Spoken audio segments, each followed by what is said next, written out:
Last week on Cinematica, we took a deep dive into the 6 episodes that started it all, The Walking Dead Season 1. We heard how it broke ratings records and won over critics and audiences alike. But what would that mean for Season 2? Especially after Frank Darabont's shocking exit. Think you know the whole story? Think again.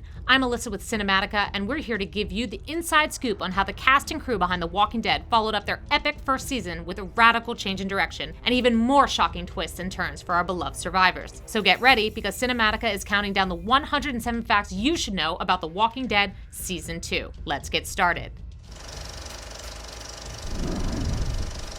Number 1. Season 2 technically had 2 separate showrunners. The original showrunner, Frank Darabont, parted ways with the show during production, and Glenn Mazzara took over after his departure. Number 2. Mazzara had been a writer and producer for The Shield and Crash, the television series, before Darabont tapped him as executive producer and his number 2 for the second season of The Walking Dead. Number 3. Mazzara wrote Wildfire, the 5th episode of Season 1. He also wrote 4 of the second season's 13 episodes: Bloodletting, 18 Miles Out, Better Angels, and Beside the Dying Fire. Number 4. When Darabont was still showrunner, it was rumored that he would be pulling Stephen King to guest write an episode.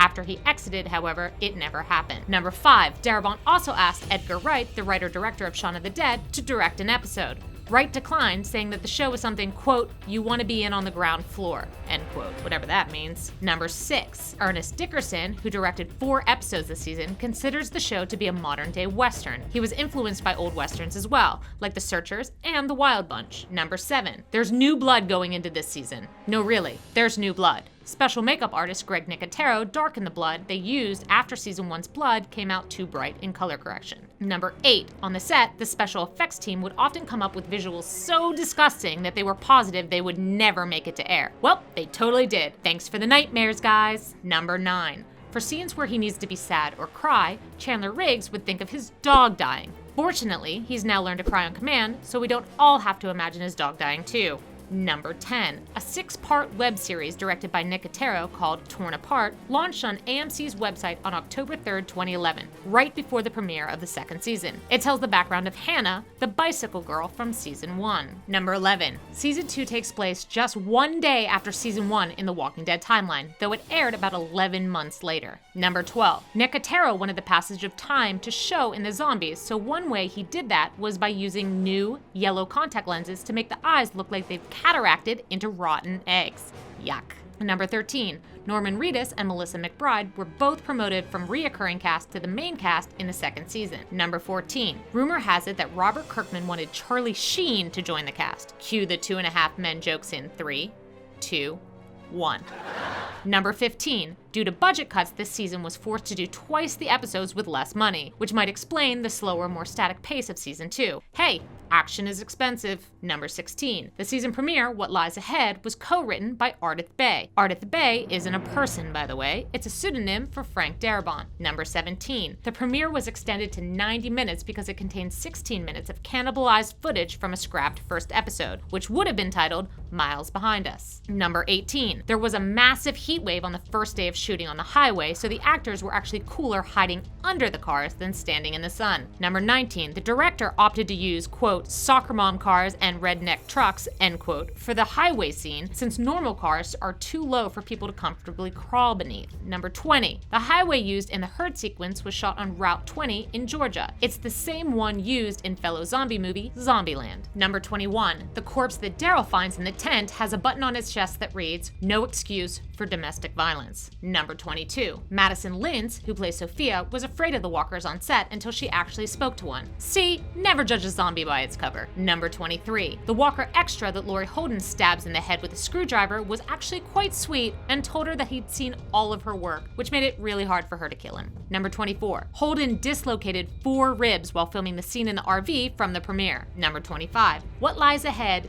is the first appearance of a full-on zombie herd. Prior to now, they'd only appear in smaller clusters. The herd is real, people, and it is terrifying. Number 26. One of the cut segments of the premiere saw Rick and the gang going back to the nursing home seen in Vatos to find out that it had now been overrun by walkers. Aw, Number 27. The Walking Dead's companion after show, Talking Dead, first aired on October 16, 2011, after the premiere of this season. Hosted by Chris Hardwick, it has continued alongside the show ever since. Number 28. The show was renewed for a third season on October 25, 2011, after its heavily watched premiere. Number 29. The AMC worlds of The Walking Dead and Breaking Bad might be one and the same. Remember during the first season when Glenn steals the same Dodge Challenger that Walt purchases for Walt Jr. in Breaking Bad? Well, in the second episode of season 2, Bloodletting, Daryl holds up a bag of his brother's drug stash, and it contains blue meth. Number 30. Andrew Lincoln and Lenny James, who plays Morgan, aren't the only actors on set turning their British accent into a southern drawl. Lauren Cohen, who joined the cast as Maggie in season 2, is a Brit as well. Number 31. Before being cast, Cohen had appeared on The Vampire Diaries and Chuck, and also voiced Juliana on Archer. Number 32. T-Dog finally reveals his real name in Bloodletting, and it's Theodore Douglas. Number 33.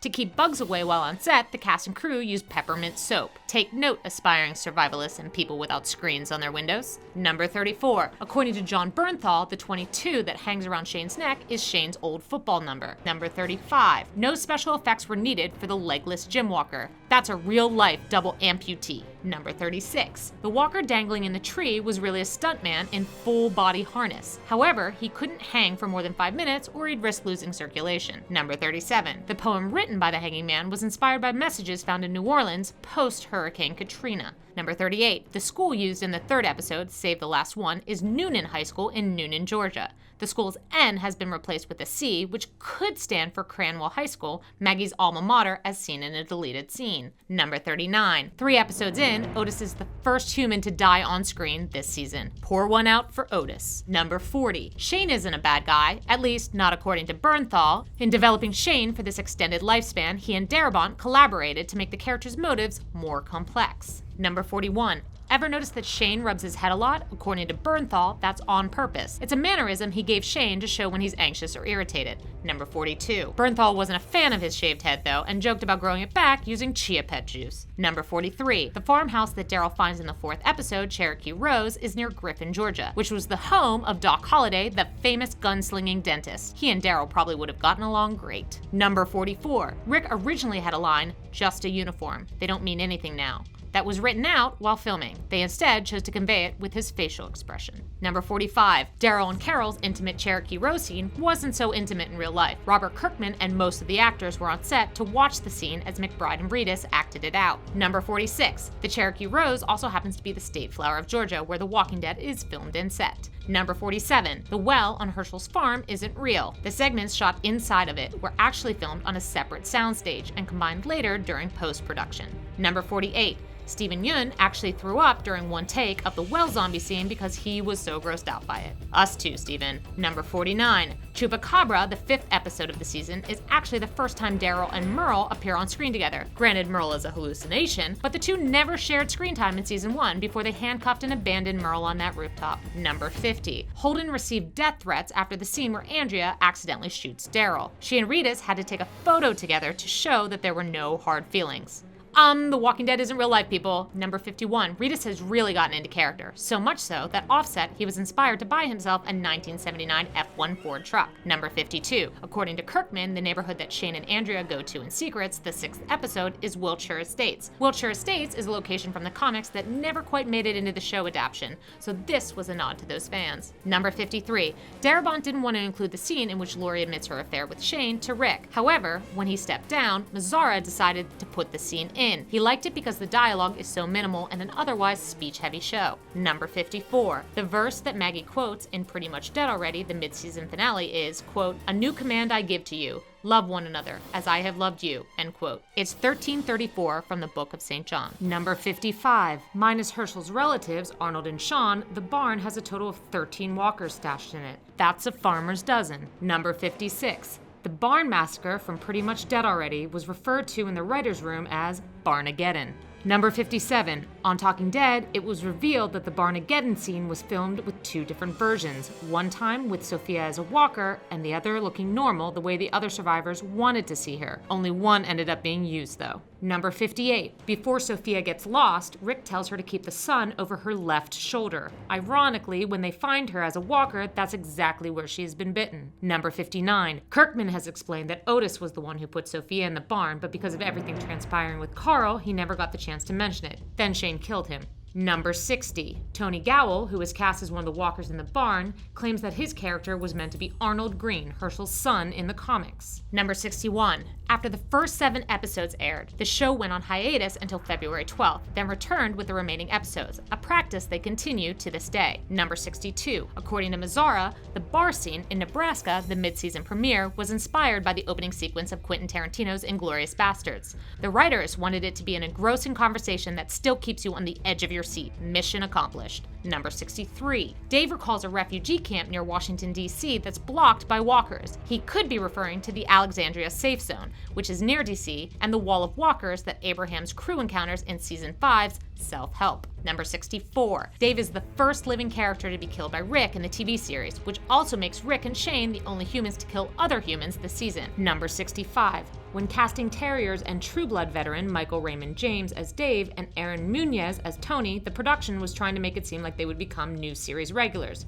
in order to make their deaths more surprising. Number 66. In a deleted scene, Maggie finds out that Randall actually went to the same high school as her, Cranwell, and she just never noticed him before. Number 67. In the 9th episode, Triggerfinger, there's a portrait of Scott Wilson's mother as a younger girl in the farmhouse. Wilson joined the cast this season as Herschel. Number 68. While many of the locations on the show are the names of real places, Mert County, you know, the place in 18 Miles Out, that's 18 miles out, is made up. Number 69. In Judge, Jury, Executioner, the 11th episode of the season, Shane ends up leading Randall to his death.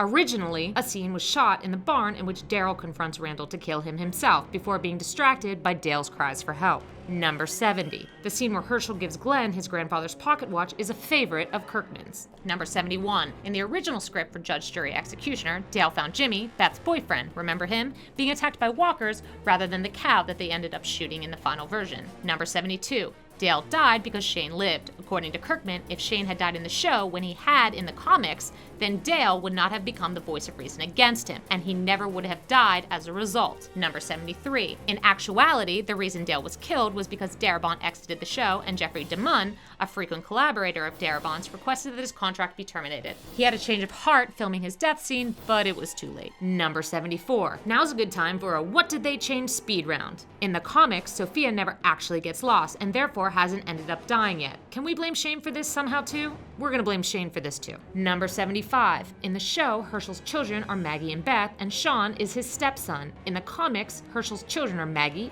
Billy, Lacey, Arnold, Susie, Rachel, and Sean. No Beth. Number 76. In the comics, Otis is depicted as a thinner, hairier man and actually doesn't die, at least not until later in the prison. It's Walking Dead. Everyone dies at some point. Number 77. In the comics, Dale doesn't die either. Well, of course he does, but not when he does in the show. He dies later after having one leg amputated, another eaten by cannibals, then after he's bitten by a walker, Andrea shoots him in the head. What a way to go. Number 78. In the comics, the barn mystery isn't actually a mystery. Herschel outright tells Rick and his gang that he keeps the walkers in there. Number 79. In the comics, Andrea and Shane never have their fling, as Shane has already died. Instead, she begins a relationship with Dale, which marks the first time I'm glad Dale died, because that would have been gross. Number 80. In the comics, Randall doesn't actually exist. Rick and his crew leave the farm after the incident at the barn, so none of the events with Randall ever happen. Number 81. Now on to Better Angels, the penultimate episode of the second season. The episode title was based on President Abraham Lincoln's inaugural address of 1861. In it, Lincoln uses the phrase, "by the better angels of our nature," something Dale believed in. Number 82. Rick recommends bringing Randall out to Sonoya. In reality, the town of Sonoya would be used next season as Woodbury. Number 83. According to Kirkman, Shane's death was originally intended for season 1 until they found out that they were only getting 6 episodes. Once they were renewed, it was immediately decided that Shane would be dead by the end of it. Number 84. The producers actually considered not killing off Shane at the end, but Mazzara decided it was important for Rick to step forward and assume leadership of the group by ending his conflict with Shane. Number 85.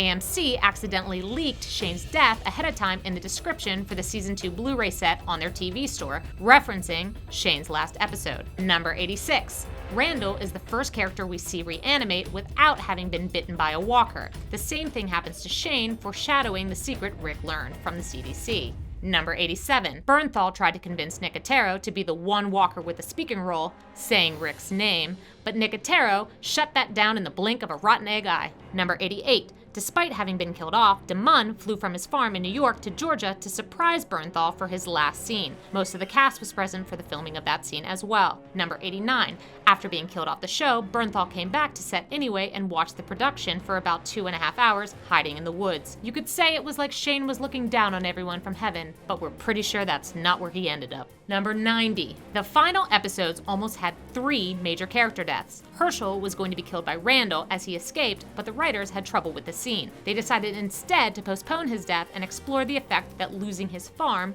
would have on him. Number 91. According to Mazzara, there are rules for how quickly someone reanimates. Shane, for instance, turned into a walker faster than other characters such as Amy because he died in the midst of a murderous rage. Supposedly, this stimulated his transformation. Number 92. Because of the cold the night they filmed the finale beside the dying fire, the breath of the walker extras was visible, so it had to be removed during post-production. Number 93. Temperatures during the night shoots sometimes reached 20 degrees, so the wardrobe department gave Snuggies away to the zombie extras to keep their cold, dead flesh cuddly warm. Number 94. For the climactic barn burning scene, the production actually burned down the barn. During one take, the assistant director noticed a beam collapse and sent everyone back to their starting positions, allowing them to get the shot of the actual barn caving in the background. Number 95. Though the hooded figure at the end of the episode is clearly Michonne, it is not Danai Gurira, as she had not been cast yet. Number 96. Michonne first appeared in the 19th issue of the comics.